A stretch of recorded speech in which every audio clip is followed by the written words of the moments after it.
Hello friends, welcome to our channel. So here we are going to discuss about BRICS. BRICS क्या है और BRICS की आवश्यकता क्यों थी और भारत के परिप्रेक्ष्य में BRICS का क्या उपयोग है वर्तमान परिप्रेक्ष्य में। अब BRICS इसलिए महत्वपूर्ण हो जाता है इस समय क्योंकि BRICS की अभी हाल ही में 6 से 7 जुलाई में ब्राजील के एक शहर रियो डी जेनेरियो में इसका शिखर सम्मेलन होने जा रहा है। तो चलिए ब्रिक्स के बारे में बात करते हैं इस वीडियो की शुरुआत में। तो ब्रिक्स जो है ये बेसिकली स्टार्ट जब हुआ था 2009 में इसकी फाउंडेशन होती है। 2009 16 जून 2009 में स्थापना के साथ जब ये शुरू होता है तो इसमें केवल 4 देश थे और जो 4 देश थे उन नामों में से पहला देश के नामों में से पहला लेटर जो है वही लेकर के उसका नाम रख दिया गया BRIC, यानी ब्राजील, रशिया, इंडिया और चाइना। ये 4 कंट्रीज थे और 2010 यानी 2010 में इसमें साउथ अफ्रीका को भी शामिल कर लिया गया, तब से ये हो गया ब्रिक्स। तो 2010 से इसका नाम पड़ा ब्रिक्स। अब ये है क्या? यह उभरती हुई राष्ट्रीय अर्थव्यवस्थाओं का एक संघ है। उभरती हुई अर्थव्यवस्था से संबंध है कि जो भी विकासशील देश हैं उनको इसमें शामिल किया गया था, रूस को छोड़ करके। रशिया एक विकसित देश की संख्या में आता है, गिनती में आता है। वहीं पर इसके अलावा जो इसमें देश हैं ब्राजील, इंडिया, चाइना और साउथ अफ्रीका, ये विकासशील देशों की श्रेणी में रखे गए हैं। तो यहाँ पर रूस को छोड़कर सभी सदस्य विकासशील। अब हुआ क्या था, इसकी पृष्ठभूमि क्या है, इतिहास के बारे में इसके जान लेते हैं। जब द्वितीय विश्व युद्ध समाप्त हुआ तो यूनाइटेड नेशंस ने कई संघ स्थापित किए जो वैश्विक संबंध में, वैश्विक स्तर पर भिन्न भिन्न देशों में, अलग अलग महाद्वीप के देश मिल करके एक दूसरे से राजनीतिक, अर्थव्यवस्था और व्यापार से संबंधित नीतियों को साझा करने के लिए एक मंच बनाया। तो वो यूरोपीय देशों के लिए था और जो ये बना है ब्रिक्स, ये भारतीय देशों के लिए बनाया गया था। तो कुल इतनी सी बात है कि जो ब्रिक्स है हमारा, ये एक अंतरराष्ट्रीय मंच है जिसमें देश जो है अपनी व्यापार से संबंधित या वैश्विक नीतियां जो हैं, सीमाओं से संबंधित जो भी चीजें हैं उनके बारे में यहाँ पर डिस्कस करते हैं मीटिंग के द्वारा, समिट के द्वारा। तो इस तरह से जो ब्रिक्स हो जाता है ये 2009 में शुरू हुआ और 2010 में इसमें साउथ अफ्रीका भी शामिल हो जाता है। और ब्रिक्स जो है विश्व के क्षेत्रफल का 30%, यानी कि विश्व का कुल क्षेत्रफल 100% है, तो उसमें से 30% क्षेत्रफल में जो देश हैं वो अभी ब्रिक्स का प्रतिनिधित्व करते हैं। और जनसंख्या का 42%, यानी पूरे विश्व की जनसंख्या का 42% जो है वो ब्रिक्स देशों में शामिल है। सदस्य देश ब्राजील, इसके पहले लेटर ब्राजील, रूस, इंडिया, चाइना और साउथ अफ्रीका, ये तो 2010 में हो गए थे।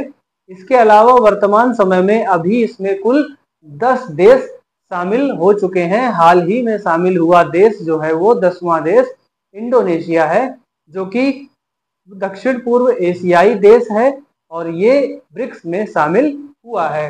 तो इसमें इसके अलावा जो 4 देश और शामिल हुए हैं वो 1 जनवरी 2024 को शामिल हुए हैं और वो देश हैं मिस्र, इथियोपिया, ईरान और यूएई। यूएई यानी यूनाइटेड अरब अमीरात, यानी कि संयुक्त अरब अमीरात, और ये 1 जनवरी 2024 को शामिल हो जाता है। और ब्रिक्स जो है, ब्रिक्स का उद्देश्य क्या है? इसका उद्देश्य हो जाता है सदस्य देशों के बीच आर्थिक व राजनीतिक सहयोग को बढ़ावा देना।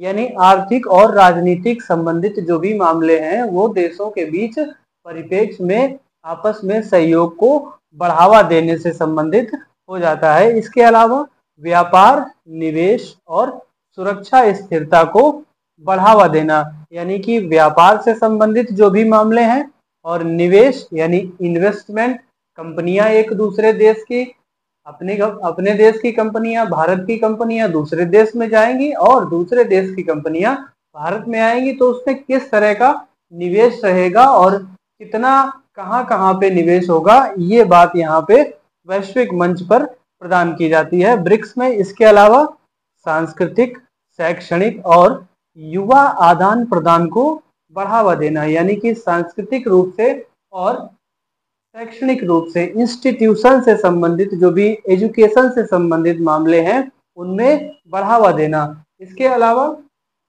अगर हम बात करें यहाँ पर ब्रिक्स के शिखर सम्मेलन की, तो 2009 में ये बना था और तब से लेकर हर साल इसके शिखर सम्मेलन, यानी कि एक बार वर्ष में एक बार जितने भी इसमें देश हैं वो सभी आमने सामने होते हैं और बैठ करके समिट करते हैं, मीटिंग करते हैं, और उस दौरान कॉन्फ्रेंस में ये पूरे अपने अपने देश से संबंधित मुद्दे रखते हैं। तो ये एक वैश्विक मंच है।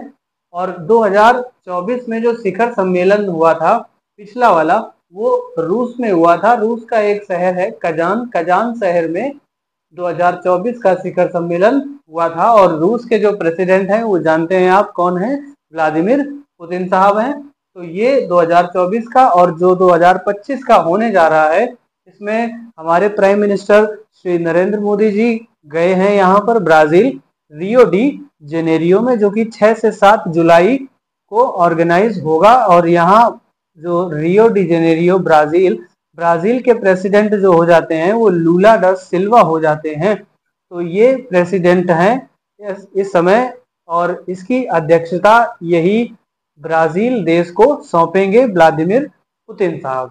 क्योंकि पिछले साल जहां पर इसकी समिट होती है, तो अगले साल जो भी समिट आयोजन करता देश होता है वो उसकी जो अध्यक्षता है उसको स्वीकार करता है। तो इसमें जो ब्रिक्स है, ब्रिक्स एक ऐसा अंतरराष्ट्रीय मंच है जिसमें सभी देश अपने वैश्विक स्तर के मामले जो हैं वो आमने सामने रखते हैं। तो यहाँ पर जिस तरह से यूएन, यूनाइटेड नेशंस ने कई अंतरराष्ट्रीय संघ बनाए हैं, उसी तरह उसने एक वर्ल्ड बैंक भी बनाया है। तो यहाँ जो ये ब्रिक्स है, तो ब्रिक्स देशों ने भी मिल करके एक अपना बैंक बनाया है, जो कि एक महत्वपूर्ण योगदान है। अब जैसे कि वर्ल्ड बैंक है, वर्ल्ड बैंक का काम क्या है, जैसे जब कोविड महामारी हुई थी, तो महामारी के दौरान देशों में वैक्सीन बनाने के लिए, वैक्सीनेशन के लिए पैसे की जरूरत थी, तो वर्ल्ड बैंक ने बहुत सारे देशों को लोन प्रोवाइड किया था वहां पर। तो उसी तरह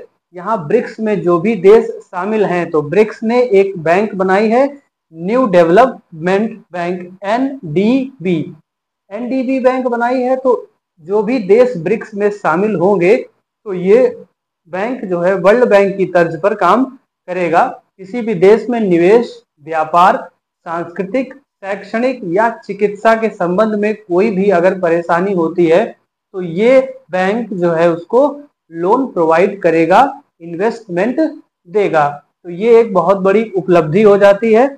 और इसका हेडक्वार्टर जो हो जाता है, बैंक का हेडक्वार्टर, वो शंघाई चीन में हो जाता है। अगर यहाँ ब्रिक्स के हेडक्वार्टर की बात करें, तो ब्रिक्स में जो देश शामिल हैं इनका कोई हेडक्वार्टर निश्चित नहीं है। यहाँ पर जो मीटिंग होती है हर वर्ष, वही उसका जो है स्थान निर्धारित हो जाता है, हेडक्वार्टर इसका नहीं है। इसके अलावा अगर हम बात करें यहाँ 2025 में जो ब्राजील में रियो डी जेनेरियो में होने जा रहा है, इसमें ग्लोबल साउथ का मुद्दा उभर कर सामने आता है। ग्लोबल साउथ मतलब क्या, कि जलवायु परिवर्तन, गरीबी, स्वास्थ्य संकट और तकनीकी। क्योंकि इस समय हाल ही का जो परिवेश है यहाँ पर, जलवायु परिवर्तन से संबंधित जो ग्लोबल वार्मिंग है, वैश्विक तापमान की जो स्थिति है, उसके बारे में बहुत महत्वपूर्ण मुद्दा हो जाता है। तो इसके बारे में यहाँ पर विचार किया जाएगा, गरीबी और स्वास्थ्य से संबंधित समस्याओं पर और तकनीकी से संबंधित समस्याओं पर। अब एनडीबी, न्यू डेवलपमेंट बैंक, ये विश्व बैंक के विकल्प के रूप में कार्य करेगा, अभी भी बताया गया आपको। इसके अलावा भारत के लिए इसका क्या योगदान रहेगा, भारत के लिए एक तो ग्लोबल साउथ यानी जलवायु परिवर्तन, ये वैश्विक मुद्दे हैं, ये हर देश के लिए लाभदायक हो सकते हैं। इसके अलावा एसडीजी, सतत विकास लक्ष्य यानी कि सस्टेनेबल डेवलपमेंट गोल्स, इसके अलावा क्षेत्रीय वैश्विक स्थिरता में योगदान। जो क्षेत्रीय राजनीति है उसमें ये भारत के लिए एक उभरते हुए देश के रूप में प्रदर्शित करता है, जिससे कि जो है यूएन में, यूनाइटेड नेशन में भारत अपने आप को एक सिक्योरिटी काउंसिल में एक जो स्थायी अध्यक्ष के रूप में दिखाने के लिए मांग करता है। लेकिन यहाँ इसमें एक पेंच ये फंसता है क्योंकि ब्रिक्स में चाइना भी शामिल है और रूस भी शामिल है। तो जो रूस है वो हमेशा से भारत के पक्ष में रहा है और चाइना यहाँ पर इस बात का विरोध करता रहा है। तो ये यहाँ पर समस्या आती है। इन्हीं समस्याओं का जो निवारण है इसके लिए ये अंतर्राष्ट्रीय मंच प्रदान किया गया है आपस में देशों के सहयोग से। अगर बात करें 2025 के थीम की, जो रियो डी जेनेरियो में होगा, इसकी थीम हो जाती है ग्लोबल गवर्नेंस रिफॉर्म, यानी कि वैश्विक और गवर्नेंस रिफॉर्म यानी वैश्विक प्रशासनिक सुधार, वैश्विक सरकारी सुधार जो भी देशों में होंगे उस ये इसकी थीम हो जाती है ग्लोबल गवर्नेंस रिफॉर्म्स। तो ये ब्रिक्स से संबंधित एक छोटा सा वीडियो था। इसमें हमने बात करी कि ब्रिक्स की स्थापना कब हुई थी, क्यों इसकी आवश्यकता पड़ी और भविष्य में इसमें क्या क्या मुद्दे शामिल हो सकते हैं। इस वीडियो में इतना ही, मिलते हैं नेक्स्ट वीडियो में, तब तक के लिए जय हिंद।